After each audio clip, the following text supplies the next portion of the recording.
গা শিউরে ওঠার মতো ঘটনা, বেরিয়ে এলো চাঞ্চল্যকর তথ্য। বগুড়ার দুপচাচিয়ায় মাকে হত্যা করলো ছেলে, নিজেই মাকে মেরে ডিপ ফ্রিজে রেখে দিল ছেলে সাদ। বিস্তারিত জানাচ্ছেন র্যাব 12 কোম্পানি কমান্ডার।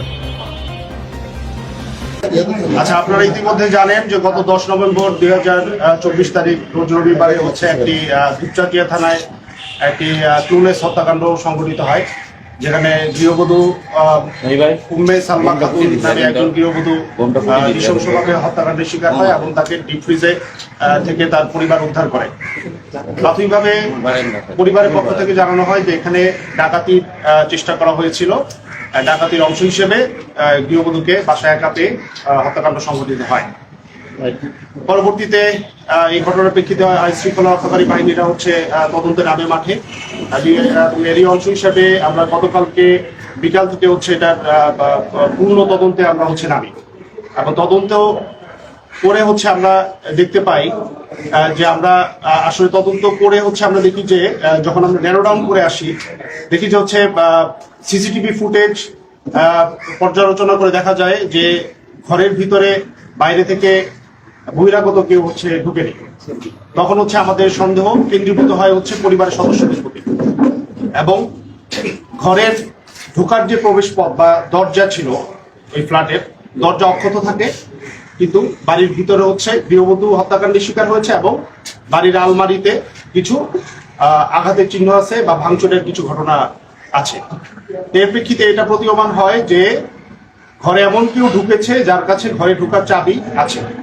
তো ঘরের চাবি 3টা ছিল, 2টা বাসায় গৃহবধূর কাছে থাকতো আর একটা তার ছোট ছেলের কাছে।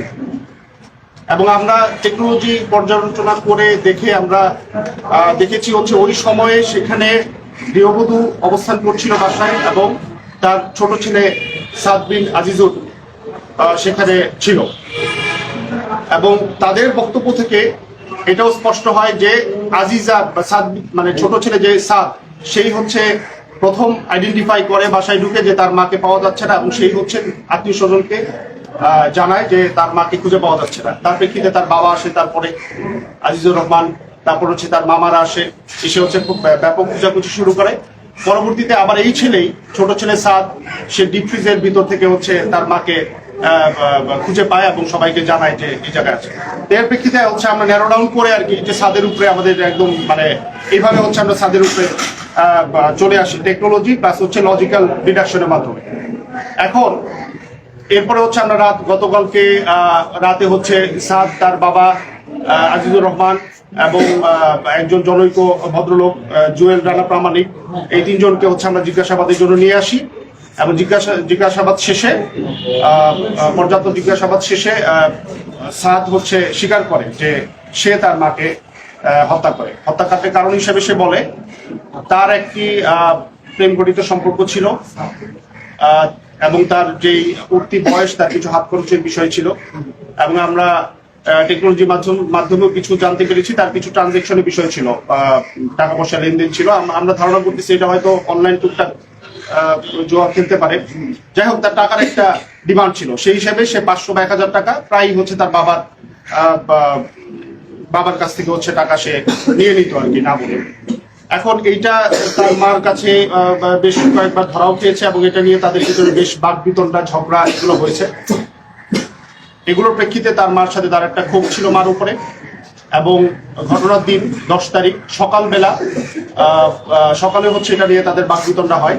এর প্রেক্ষিতে সে সকালবেলা রাগ করে নাস্তা না খেয়ে সে মাদ্রাসায় চলে যায়, দারুস সুন্নাহ কামিল মাদ্রাসা। সেখানে সে আলিম সেকেন্ড ইয়ারে পড়তো, ইন্টার সেকেন্ড ইয়ারে পড়তো। ওখান থেকে সে 11টার দিকে যখন বিরতি দেয়, মাঝখানে যে বিরতিটা, সেখানে সে মাদ্রাসা থেকে চলে আসে, চলে এসে আশেপাশে ঘোরাফেরা করে এবং 12টার দিকে সে বাসায় ঢুকে নিজের যে চাবি, ওই চাবি খুলে ঢুকে দেখতে পায় তার মা বটি দিয়ে সবজি কাটাকুটি করতেছে। এবং আমরাও ঘটনাস্থল পরিদর্শন করে দেখছি যে উনি দুপুরে রান্নার প্রস্তুতি নিচ্ছিলেন।